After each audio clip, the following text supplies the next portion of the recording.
ಸ್ನೇಹಿತರೆ ನಮಸ್ಕಾರ. ಈ ವಿಡಿಯೋದಲ್ಲಿ ಗೃಹಲಕ್ಷ್ಮಿ ಯೋಜನೆಯಲ್ಲಿ ಪೆಂಡಿಂಗ್ ಉಳಿದಿರತಕ್ಕಂತಹ ಹಕ್ಕುಗಳ ಬಗ್ಗೆ ನಾವು ಥಿಂಕ್ ಮಾಡೋಣ. ಯಾಕೆ ಅಂತ ಕೇಳೋದಾದ್ರೆ ಸರ್ಕಾರ ಮೇಲಿಂದ ಮೇಲೆಗೆ ಯಾಮಾರಿಸಿ ಬಿಡ್ತಾ ಇದೆ, ಮಹಿಳೆಯರ ದುಡ್ಡನ್ನ ನುಂಗ ಹಾಕ್ತಾ ಇದೆ ಎನ್ನುವಂತಹ ಆರೋಪ ಬಿಜೆಪಿ ನಾಯಕರದು. ಅದು ನಿಜ ಕೂಡ ಹೌದು. ಈಗ ಆರೋಪ ಮಾಡ್ತಾ ಇದ್ದಾರೆ ಅಂದ್ರೆ ಇದು ಸುಳ್ಳು ಆರೋಪ ಅಂದ್ರೆ ಬೇರೆ ವಿಷಯ. ಆದ್ರೆ ನಿಜವಾಗ್ಲೂ ಕೂಡ 5,000 ಕೋಟಿ ಹಣವನ್ನ 2 ಕಂತುಗಳನ್ನ ಸರ್ಕಾರ ಯಾಮಾರಿಸಿಬಿಟ್ಟಿದೆ. ಇದರ ಜೊತೆಗೆ ಇನ್ನೂ 5 ಕಂತುಗಳು 10,000 ರೂಪಾಯಿ ಪ್ರತಿಯೊಬ್ಬ ಮಹಿಳೆಯರಿಗೂ ಕೂಡ ಆಗಬೇಕಾಗಿರುವಷ್ಟು ದುಡ್ಡನ್ನ ಸರ್ಕಾರ ಇನ್ನೂ ಕೂಡ ಕೊಟ್ಟಿಲ್ಲ. ಈಗಾಗಲೇ ಸತತವಾಗಿ ದುಡ್ಡೇನೋ ರಿಲೀಸ್ ಮಾಡಿದೆ, ಆದ್ರೆ ಮತ್ತೆ ಪೆಂಡಿಂಗ್ ಉಳಿಸ್ತಾ ಇದೆ. ಹಾಗಾದ್ರೆ ಬನ್ನಿ ಸ್ನೇಹಿತರೆ, ಯಾವ್ಯಾವ ಕಂತುಗಳನ್ನ ಪೆಂಡಿಂಗ್ ಉಳಿಸಿದೆ, ಯಾವ ಕಂತುಗಳು ಬರಬೇಕಾಗಿದೆ, ಇದೆಲ್ಲವೂ ಕೂಡ ನಿಮ್ಮ ಗಮನದಲ್ಲಿರಬೇಕು. ಇಲ್ಲ ಅಂತ ಅಂದ್ರೆ ಸರ್ಕಾರ ಯಾಮಾರಿಸಿಬಿಡತ್ತೆ. ನೀವು ಹಾಗೆ ಇಷ್ಟೆಲ್ಲ ಕಂತುಗಳು ಪೆಂಡಿಂಗ್ ಉಳಿದಿದೆ, ಈ ದುಡ್ಡು ಬರಬೇಕು, ಆ ತಿಂಗಳ ದುಡ್ಡು ಬರ್ಬೇಕಂತ ಕಾಯ್ತಾ ಕುಂತ್ರೆ ದುಡ್ಡು ಬರೋದಿಲ್ಲ. ಇದ್ರ ಬಗ್ಗೆ ನಾವು ತಿಳ್ಕೊಳ್ಬೇಕು, ಅರ್ಥ ಮಾಡ್ಕೊಳ್ಬೇಕು, ಇದ್ರ ಬಗ್ಗೆ ಒಂದ್ ಸ್ವಲ್ಪ ಚರ್ಚೆ ಮಾಡಬೇಕು. ಸರ್ಕಾರದ ಗಮನಕ್ಕೆ ಬಂದ್ರೆ ದುಡ್ಡು ಆಟೋಮೆಟಿಕ್ ಆಗಿ ಹಾಕತ್ತೆ. ಬನ್ನಿ ಸ್ನೇಹಿತರೆ, ಇದೆಲ್ಲ ವಿಷಯವನ್ನು ಕೂಡ ನಿಮ್ಮ ಮುಂದೆ ಇಡ್ತಾ ಹೋಗ್ತೀನಿ. ಸುತೀರ ಇಂಪಾರ್ಟೆಂಟ್ ಮಾಹಿತಿ. ರಾಜ್ಯದ ಎಲ್ಲ ಗೃಹಲಕ್ಷ್ಮಿಯರು ಕೂಡ ಈ ವಿಡಿಯೋನ ಮಿಸ್ ಮಾಡದೆ ಕೊನೆವರೆಗೂ ವಾಚ್ ಮಾಡಿ. ಸ್ನೇಹಿತರೆ, ಗೃಹಲಕ್ಷ್ಮಿಯಲ್ಲಿ ಈಗ ಸದ್ಯಕ್ಕೆ ಪೆಂಡಿಂಗ್ ಉಳಿದಿರ್ತಕ್ಕಂತಹ ಕಂತುಗಳು, ಈ ವರ್ಷದಲ್ಲಿ ಪೆಂಡಿಂಗ್ ಉಳಿದಿರ್ತಕ್ಕಂತಹ ಕಂತುಗಳಂದ್ರೆ 28ನೇ ಕಂತಿನ ಹಣ ಅಂದ್ರೆ ಜನವರಿ ತಿಂಗಳ ಹಣ ಇದು ಕ್ಲಿಯರ್ ಆಗಿದೆ. ಇದ್ರ ಬಗ್ಗೆ ನಾವೇನು ಥಿಂಕ್ ಮಾಡೋದು ಬೇಡ, ಯಾಕಂದ್ರೆ ಇದು ಕ್ಲಿಯರ್ ಆಗಿದೆ. ಜನವರಿ ತಿಂಗಳ ಹಣ 28 ಅಂದ್ರೆ ಜನವರಿ ತಿಂಗಳ ಹಣ ನಿಮ್ಮ ಗಮನದಲ್ಲಿರಲಿ. ಇಲ್ಲ ಅಂದ್ರೆ ಯಾವ ತಿಂಗಳ ಹಣ ಅಂದ್ರೆ ಯಾವ ಕಂತಿನ ಹಣ ಇದೆಲ್ಲವೂ ಕೂಡ ನಿಮಗೆ ಗೊತ್ತಾಗೋದಿಲ್ಲ. ಅದನ್ನ ಯಾಮಾರಿಸ್ಬಿಡುತ್ತೆ ಸರ್ಕಾರ. ಯಾಮಾರಿಸಿರೋದನ್ನ ನಾನು ಹೇಳ್ತೀನಿ. 28ನೇ ಕಂತಿನ ಹಣದ ಬಗ್ಗೆ ಕ್ಲಾರಿಟಿ ಸಿಕ್ತಂತ ಅನ್ಕೊಳ್ತೀನಿ. ಇನ್ನು ಪೆಂಡಿಂಗ್ ಉಳಿದಿರ್ತಕ್ಕಂಥದ್ದು 29 ಫೆಬ್ರವರಿ ತಿಂಗಳ ಹಣ ಕೇವಲ ಕೆಲವೊಂದಿಷ್ಟು ಜನರಿಗೆ ಮಾತ್ರ ಬಂದಿದೆ ಅಂತೆ. ಇನ್ನು ಲಕ್ಷಾಂತರ ಕೋಟ್ಯಾಂತರ ಫಲಾನುಭವಿಗಳು ಬರಬೇಕು. ಹೀಗಾಗಿ ಇದು ಪೆಂಡಿಂಗ್ ಉಳಿದ ಹಾಗೇನೆ ಅಲ್ವಾ. ಹಾಗಾಗಿ ಈ ಫೆಬ್ರವರಿ 29ನೇ ಕಂತಿನ ಹಣ ಒಂದು ಪೆಂಡಿಂಗ್ ಉಳಿದಿದೆ.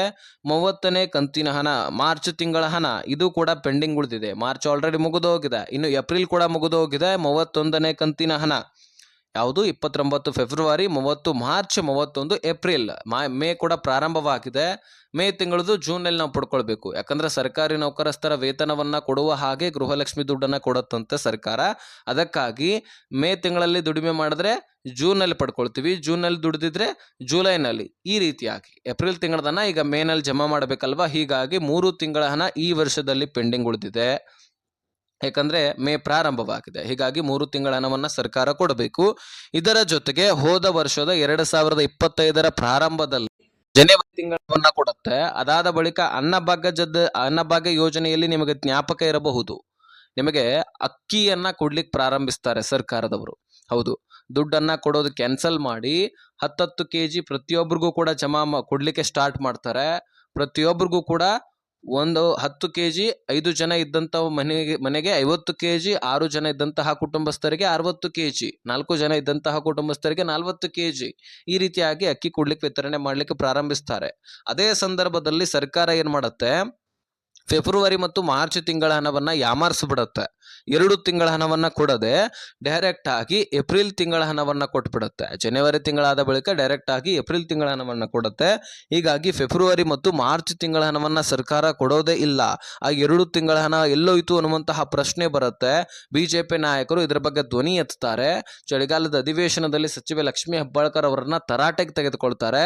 ಆ 2 ಕಂತುಗಳು ಎಲ್ಲಿ ಹೋದ್ವು, ಆ 2 ತಿಂಗಳ ಹಣದ 5,000 ಕೋಟಿ ಹಣವನ್ನ ನೀವು ನುಂಗಾಕಿದ್ದೀರಾ, ಅಥವಾ ನಿಮ್ಮ ಸರ್ಕಾರ ನುಂಗಾಕಿದ, ಅಥವಾ ನಿಮ್ಮ ಒಂದು CM ಅವ್ರು ನುಂಗಾಕಿದ್ರ ಅನ್ನುವಂತಹ ಪ್ರಶ್ನೆಗಳನ್ನ ಮಾಡ್ತಾರೆ. ಆ 2 ತಿಂಗಳ ಹಣ ಮಹಿಳೆಯರಿಗೆ ಮೋಸ ಮಾಡ್ತಾ ಇದ್ದೀರಿ. ಈಗಾಗಲೇ 4-5 ತಿಂಗಳ ಹಣವನ್ನು ಕೂಡ ಪೆಂಡಿಂಗ್ ಉಳಿಸಿದಿರಿ. ಹೀಗಾದ್ರೆ ಏನ್ ನುಡಿದಂತೆ ನಡೆದಂಗೆ ಮಾಡಿದಿರಿ ನೀವು? ಬರೀ ಬಾಯಿ ಮಾತಲೇ ಹೇಳ್ತೀರಿ ನುಡಿದಂತೆ ನಡೀತಾ ಇದ್ದೀವಿ ಅಂತ. ಆದ್ರೆ ಆ ಎಲ್ಲ ತಿಂಗಳ ಹಣವನ್ನ ಪೆಂಡಿಂಗ್ ಉಳಿಸ್ಲಿಕ್ಕೆ ಕಾರಣವೇನು? ನಿಮ್ಮ ಹತ್ರ ದುಡ್ಡು ಇಲ್ಲ ಅಂದ್ರೆ ಹೇಳ್ಬಿಡಿ, ನಾವು ಕೇಳೋದನ್ನೇ ಬಿಟ್ಟು ಬಿಡ್ತೀವಿ. ಸುಳ್ಳು ಭರವಸೆಯನ್ನ ಮಹಿಳೆಯರಿಗೆ ಕೊಡಬೇಡಿ ಅಂತ ಅವರ ಮೇಲೆ ಪ್ರೆಷರ್ ಬಿಲ್ಡ್ ಮಾಡ್ತಾರೆ. ಜೊತೆಗೆ ಸಚಿವ ಲಕ್ಷ್ಮೀ ಹೆಬ್ಬಾಳ್ಕರ್ ಅವರು ಹೇಳ್ತಾರೆ, ಮೊದಲಿಗೆ ನಾನು ಕೊಟ್ಟಿದ್ದೀನಿ, ಕ್ಲಿಯರ್ ಮಾಡಿದ್ದೀನಿ ಅಂತಾನೆ ಹೇಳ್ತಾರೆ. ಬಿಜೆಪಿ ನಾಯಕರು ಪ್ರತಿಯೊಂದು ಡೀಟೇಲ್ಸ್ ಅನ್ನ ತೆಗೆದುಕೊಂಡು ಬಂದಿದ್ರು. ಹೀಗಾಗಿ ಸಚಿವ ಲಕ್ಷ್ಮೀ ಹೆಬ್ಬಾಳ್ಕರ್ ಅವರು ಸಂಬಂಧಪಟ್ಟಂತಹ ಅಧಿಕಾರಿಗಳ ಜೊತೆಗೆ ಚರ್ಚೆ ಮಾಡಿದಾಗ ಗೊತ್ತಾಗುತ್ತೆ 2 ತಿಂಗಳ ಹಣ ಪೆಂಡಿಂಗ್ ಉಳಿದಿದೆ ಅಂತ. ಹಾಗಾಗಿ ಸಚಿವ ಲಕ್ಷ್ಮೀ ಹೆಬ್ಬಾಳ್ಕರ್ ಅವರು ಕೂಡ ಒಪ್ಕೊಳ್ತಾರೆ, ಹೌದು 2 ತಿಂಗಳ ಹಣ ಪೆಂಡಿಂಗ್ ಉಳಿದಿದೆ, ನನ್ನ ಗಮನದಲ್ಲಿ ಇರಲಿಲ್ಲ, ಅವುಗಳನ್ನ ನಾನು ಸರಿಪಡಿಸ್ತೀನಿ ಕೆಲವೇ ದಿನಗಳಲ್ಲಿ ಅಂತ ಸ್ಪಷ್ಟನೆಯೊಂದನ್ನು ಕೊಡ್ತಾರೆ. ಹೀಗಾಗಿ ಇನ್ನಷ್ಟು ಭರವಸೆ ಇಟ್ಟಂಗಾಗತ್ತೆ. ಹೀಗಾಗಿ ಇನ್ನು ಮುಂದಿನ ದಿನಗಳಲ್ಲಿ ಸರಿಪಡಿಸ್ತೀನಿ ಅಂತ ಹೇಳಿದ ಮೇಲೆ ಆದರೆ ಇನ್ನೂ ಕೂಡ ಅದನ್ನು ಕೊಟ್ಟಿಲ್ಲ. ಆದರೆ ಹಣಕಾಸು ಇಲಾಖೆಯ ಮೇಲೂ ಕೂಡ ಸಾಕಷ್ಟು ಪ್ರೆಷರ್ ಬಿಲ್ಡ್ ಮಾಡ್ತಾರೆ. ಯಾಕಂದರೆ ಸರಿಯಾದ ಸಮಯಕ್ಕೆ ದುಡ್ಡನ್ನು ಕಳಿಸಲ್ಲವಂತೆ ಹಣಕಾಸು ಇಲಾಖೆ. ನೋಟಿಸನ್ನು ಸಚಿವ ಲಕ್ಷ್ಮೀ ಹೆಬ್ಬಾಳ್ಕರ್ ಅವರು ಕಳಿಸ್ತಾರಂತೆ. ಆದರೆ ಹಣಕಾಸು ಇಲಾಖೆ ಅದಕ್ಕೆ ಕ್ಯಾರೆ ಅನ್ನೋದಿಲ್ಲವಂತೆ. ಅಂದರೆ ನೆಗ್ಲೆಕ್ಟ್ ಮಾಡ್ದಂಗೆ ಮಾಡತ್ತಂತೆ. ಸರಿಯಾದ ಸಮಯಕ್ಕೆ ದುಡ್ಡು ಕೊಟ್ಟರೆ ನಾನು ಈ ಕಡೆ ಕ್ಲಿಯರ್ ಮಾಡಿಬಿಡ್ತೀನಿ. ಆದರೆ ಸರಿಯಾದ ಸಮಯಕ್ಕೆ ದುಡ್ಡು ಕೊಡದೇ ಇರುವಂತಹ ಕಾರಣಕ್ಕಾಗಿ ಈ ಎಲ್ಲ ಕಂತುಗಳು ಪೆಂಡಿಂಗ್ ಉಳಿದಿದ್ದಾವೆ. ಆ 2 ತಿಂಗಳ ಹಣವು ಕೂಡ ಪೆಂಡಿಂಗ್ ಉಳಿದಿದೆ ಅಂತಕ್ಕಂಥದ್ದನ್ನು ತಿಳಿಸ್ತಾರೆ. ಹೀಗಾಗಿ ಹಣಕಾಸು ಇಲಾಖೆಯ ಮೇಲೆ ಇನ್ನಷ್ಟು ಪ್ರೆಷರ್ ಬಿಲ್ಡ್ ಆಗುತ್ತೆ. ಅದಕ್ಕಾಗಿ ದಿಢೀರನೆ ನಿಮಗೆ ಒಂದಾದ ಮೇಲೆ ಒಂದು ಕಂತುಗಳನ್ನು ಜಮಾ ಮಾಡಿ ಹಿಂದಿನ ದಿನಗಳಲ್ಲಿ ನೀವು ನೋಡಿದಿರಿ. ಸೆಪ್ಟೆಂಬರ್, ಅಕ್ಟೋಬರ್, ಹಾಗೆ ನವೆಂಬರ್, ಡಿಸೆಂಬರ್, ಈ ವರ್ಷದ ಜನವರಿ 28ನೇ ಕಂತಿನ ಹಣವು ಕೂಡ ಕ್ಲಿಯರ್ ಆಯಿತು. ಇದೆಲ್ಲವೂ ಕೂಡ ಜಮಾ ಆಗಲಿಕ್ಕೆ ಆ ಸಂದರ್ಭದಲ್ಲಿ ಆಗಿರ್ತಕ್ಕಂತಹ ಪ್ರೆಷರು. ಆದರೆ ಈಗ ಕಾಯ್ದು ನೋಡಬೇಕಾಗಿದೆ. ಈ 5 ಕಂತುಗಳು ಹೋದ ವರ್ಷದ ಫೆಬ್ರವರಿ ಮಾರ್ಚ್ ತಿಂಗಳ ಹಣ, ಈ ವರ್ಷದ ಫೆಬ್ರವರಿ ಮಾರ್ಚ್ ಹಾಗೂ ಏಪ್ರಿಲ್ ತಿಂಗಳ ಹಣ, ಇವುಗಳನ್ನು ಯಾವಾಗ ಕೊಡ್ತಾರೆ ಅಂತ ನಾವು ಕಾಯ್ದು ನೋಡಬೇಕಾಗಿದೆ. ಸದ್ಯಕ್ಕೆ ಕ್ಲಿಯರ್ ಮಾಡ್ತೀನಿ ಅಂತ ಒಪ್ಕೊಂಡಿದ್ದಾರೆ. ಇನ್ನು ಯಾವಾಗ ಕೊಡುತ್ತಾರೆ ಅಂತ ನಾವು ವೇಟ್ ಮಾಡಿ ನೋಡಬೇಕಾಗಿದೆ.